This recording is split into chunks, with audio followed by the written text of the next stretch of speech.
जब US federal reserve ने rate hike cycle शुरू की लास्ट ईयर, तब काफ़ी सारे इकोनॉमिस्ट जो हैं वो इसको प्रिडिक्ट कर रहे थे कि this is going to cause major cracks in the system, maybe in the housing market और बैंकिंग सिस्टम या इक्विटी मार्केट्स के अंदर। तो इक्विटी मार्केट तो हमने देखा कि काफ़ी हद तक नीचे आ चुकी है और हाउसिंग मार्केट भी शेकी है, लेकिन अब तक हमने बैंकिंग सिस्टम में कोई मेजर इशू नहीं देखा था। ठीक है, क्रिप्टो इंडस्ट्री भी काफ़ी ज़्यादा शेकी हो चुकी है। तो जो सीन सिलिकॉन वैली बैंक के साथ हुआ है, बेसिकली वो बैंक जो है वो वेंचर कैपिटलिस्ट को फंडिंग प्रोवाइड करता था, कैपिटल प्रोवाइड करता था, और लास्ट 40 ईयर्स से this was running like in a normal bank. हुआ ये कि लास्ट वेडनेसडे उन्होंने एक अनाउंसमेंट की कि they needed to raise capital around $2.8 billion.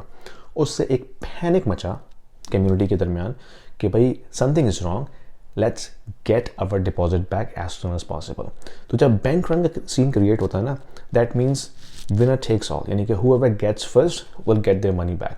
क्योंकि जो FDIC इंश्योरेंस है वो ओनली कवर करती है up to $250,000, anything above that is not covered, is not insured.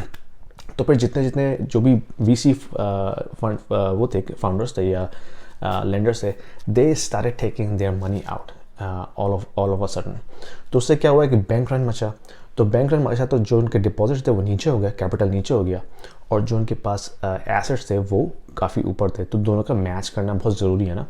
तो मजबूरन उनको अपने एसेट्स सेल करने पड़े। वो एसेट्स क्या थे? वो थे बॉन्ड्स, ट्रेजरीज, और वो बॉन्ड्स एंड ट्रेजरीज जब उन्होंने बाई किए थे वो उस वक्त एक्सपेंसिव थे, अब चीप हो गए हैं, क्योंकि रेट्स के बढ़ने की वजह से। रेट्स और बॉन्ड्स की प्राइस इन्वर्सली कोरिलेटेड होती है। अगर रेट्स बढ़ गए तो प्राइस ऑफ बॉन्ड्स नीचे चली जाती है।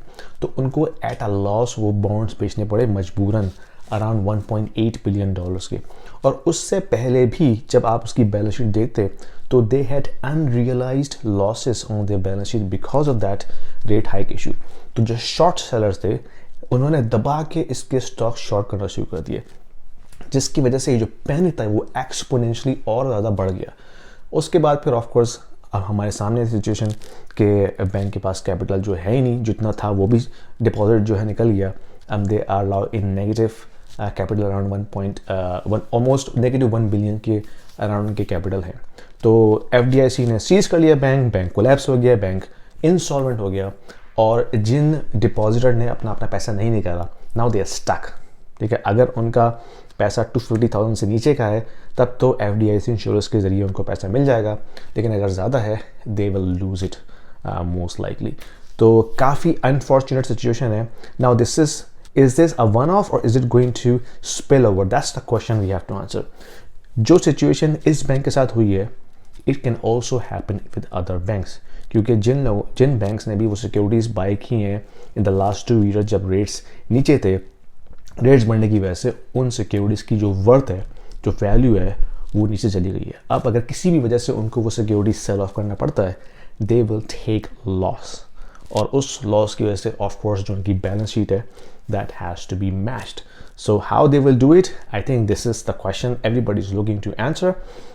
होना क्या है? मेरे ख्याल में बैंक फेडरल रिजर्व जो है वो अब कोई एक्शन लेगा in order to protect that this kind of a situation. उस सिलसिले में क्या वो अपना रेट हाइक पॉज करते हैं या नहीं, या वो मज़ीद फंडिंग प्रोवाइड करते हैं in the form of quantitative easing, who knows? I think this is something we have to keep an eye on it. End of course इससे जो है वो जो मार्केट्स हैं, कैपिटल मार्केट्स है, इस पर काफ़ी मेजर इम्पैक्ट आएगा। ऑलरेडी हम देख रहे हैं कि बॉन्ड मार्केट की जो यील्ड है वो क्रैश कर गई हैं, इसी वजह से कि लोगों ने अपनी जो सेफ इन्वेस्टमेंट है वहाँ पे अपना पैसा पार्क करना शुरू कर दिया। तो मोर टू लुक, क्योंकि ये जो इन्फॉर्मेशन है ये मज़ीद अभी आ रही है। It's still difficult to say what's going to happen. I think we have to see on Monday morning how Federal Reserve is going to respond to that event. Until then, take care.